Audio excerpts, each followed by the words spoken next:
Bonjour à toutes et à toutes, j'espère que tout le monde a la forme, que tout le monde va bien. Petite introspection là par rapport à ce que je vois. Ce que je vois des gens là, je suis revenu en région parisienne. Beaucoup de coachs, beaucoup de closers, beaucoup de personnes qui aspirent à plus, qui ont envie d'inspirer inspirer plus les gens autour d'eux et apporter de la lumière là où ils sont. Et le truc c'est que ils veulent le faire avec les gens, mais ils ne l'ont pas encore fait avec eux-mêmes. Et moi-même, je me remets constamment en question par rapport à ça. C'est-à-dire que, ok, là, je transmets un message, je transmets X ou Y. À quel niveau, sur une échelle de 1 à 10, à quel niveau j'incarne ce message? Tu incarnes la liberté, tu promouvois la liberté, tu vends la liberté à tes prospects, tu vends le changement. Est-ce que tu incarnes ce changement-là? Et ça, c'est ça sur lequel les gens ne capitalisent pas. Et comme je le dis souvent, on ne démarre pas tous du même endroit, on ne démarre pas tous du même environnement, on n'a pas tous les mêmes finances, on n'a pas tous... et ça, c'est totalement ok. Il y avait une personne qui disait la vie est injuste et je ne suis pas d'accord avec toi parce que la vie n'est pas injuste, la vie est très généreuse. C'est juste notre manière de la voir qui fait qu'on la voit de manière noire ou blanche. Et tu vois, par exemple, une personne qui vit beaucoup d'épreuves, qui n'a pas de résultats et autres, peut se dire ouais, la vie elle veut pas que je réussisse, nanana. Et c'est sa perspective des choses qui fait que ça marche pas. Mais peut-être que la vie, elle éprouve plus que les autres parce qu'elle a envie de lui apporter certaines ressources que les gens autour de cette personne-là ne pourront jamais avoir. Parce qu'on a beau dire X ou Y, les épreuves, dans les épreuves et les difficultés, on peut tirer une sagesse et des enseignements juste extraordinaires. Tu le vois dans la nature. Derrière des fois des grands cataclysmes, par exemple tu vois ce qui s'est passé en Russie avec l'attaque nucléaire, enfin l'attaque nucléaire avec le problème au niveau de la centrale nucléaire. Il y a eu une grosse explosion qui fait que voilà, tout a été dévasté, mais on voit très bien que la nature se reconstruit. Donc derrière chaque grande épreuve, tu as des ressources. Mais c'est ta manière de voir l'épreuve qui va faire que tu vas pouvoir en tirer des ressources ou que tu vas te morfondre sur cette épreuve-là. Tout ça pour dire quoi? Que c'est super important de changer sa manière de voir les choses et d'incarner à 100% le message qu'on essaie de transmettre. Parce que si tu l'incarnes pas à 100%, les gens ils vont pas te follow. Si t'es pas à 1000% avec toi-même, les gens ils vont pas être avec 1000% avec toi-même et c'est ok, tu vois. Les gens s'étonnent, ils sortent de formation, il y en a qui ont des résultats extraordinaires, d'autres qui n'ont pas des résultats. Et c'est juste une question de soft skills, c'est-à-dire pas les compétences techniques, parce que ça, en réalité, tout le monde peut les apprendre très rapidement. C'est juste sur le papier. Maintenant, il y a tout ce qui a été fait en amont. Le travail intérieur qui, à mon goût, c'est le plus puissant, le plus important, et c'est voir 80%, voire 90% du résultat. Et tous les closers, tous les commerciaux que je vois le négligent. Et en fait, pour eux, c'est juste les hard skills, le business, les compétences. Je n'ai pas les compétences. Mais plus tu vas en apprendre, plus tu vas te rendre compte que c'est pas ça qui te manque. C'est la connaissance de toi. Et de toute façon, le marché va venir petit à petit vers cette prise de conscience. C'est juste une question de temps. Il y a beaucoup de closers qui se sont formés. Ils n'ont pas les résultats. Ils n'ont pas les résultats escomptés. Et ils trouvent ça injuste ou ils disent que c'est pas fait pour eux, etc. Mais en réalité, si on se pense vraiment sur le fond, c'est qu'il y a un problème de fond qui n'a pas été traité et qui n'a pas été réglé. Donc, avant de vouloir inspirer les gens, avant de vouloir impacter les gens, commence par toi-même, tu sais. Je pense que je pense que c'est ça qui fait que tu peux vraiment avoir un vrai impact. C'est ce que mon père disait à l'époque, très intéressant, c'est ça commence par un petit cercle, c'est toi.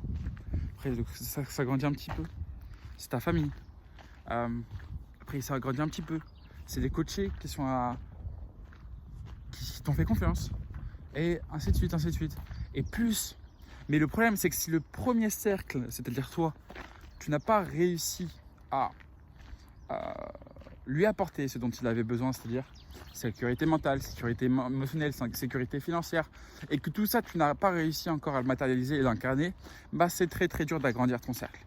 Donc la vie va t'amener les épreuves pour que tu puisses comprendre ce que tu dois changer à l'intérieur de toi pour derrière agrandir ce cercle-là et impacter encore plus de personnes positivement.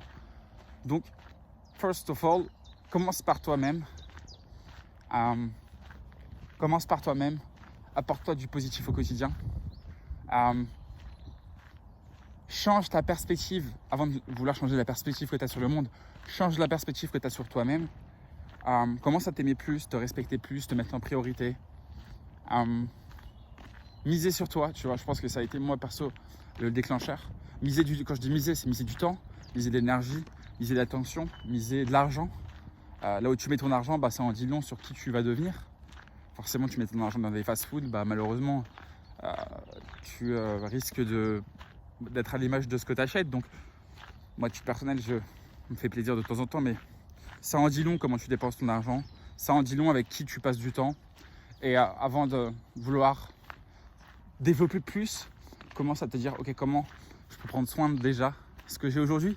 Tu vas mettre de l'amour dans ce que j'ai, prendre soin de ce que j'ai, être rempli de gratitude pour ce que j'ai. Et au fur et à mesure, au moment où tu seras rempli intérieurement et que tu auras pu faire ce travail de apporter cette verdure à ton jardin intérieur, là, la vie elle va commencer à te dire, ok, you are ready to the next step. Et peut-être que la vie elle t'apportera un peu plus au fur et à mesure. Et quand il va t'apporter un peu plus, elle va te dire, ok, je te donne un peu plus, mais qu'est-ce que tu en fais? Qu'est-ce que tu fais de ce que je te donne? Qu'est-ce que tu fais de ce que je te donne? Tu vois? Et je pense que la vie est très challengeante sur ça, c'est-à-dire qu'elle peut être très généreuse, mais aussi elle peut te reprendre ses bénédictions si tu ne les respectes pas. Donc, je pense que la course, je le vois sur Paris, la course à plein de choses, c'est ok. Moi, à titre personnel, j'évite d'aller dans cette direction-là parce que dans cette direction de croissance, de compétition, on néglige certaines choses.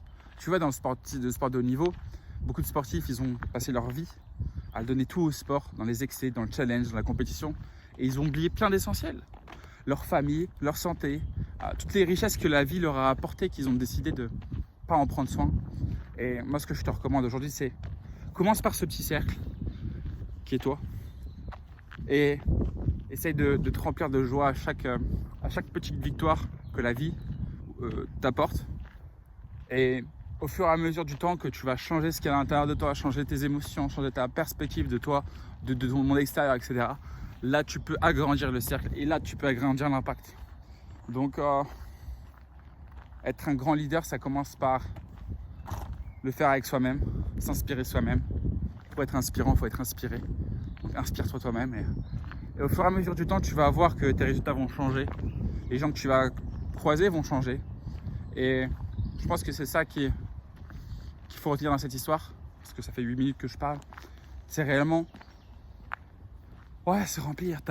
Tu vois, par exemple, tu vas aller vivre à l'étranger, mais sur une échelle de 1 à 10, à quel niveau tu as déjà apprécié ce que tu as aujourd'hui, là où tu habites? Tu vois, j'habite dans un environnement, j'habite dans un appartement, je suis bien, j'ai un espace, j'ai un jardin, etc.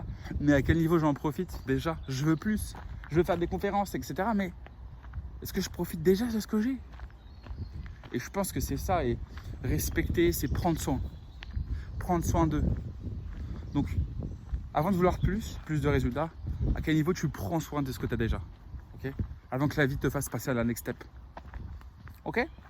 Donc totalement différent des autres contenus, mais pour moi, si je vous parle pas ça, le reste a très peu de sens. Je peux vous parler de toutes les techniques de vente, blablabla. Mais en réalité, c'est 5%, 10% d'équation. Ok? Donc prenez soin de la nature, prenez soin de vous ici. C'est la même chose. Et on se dit à très vite.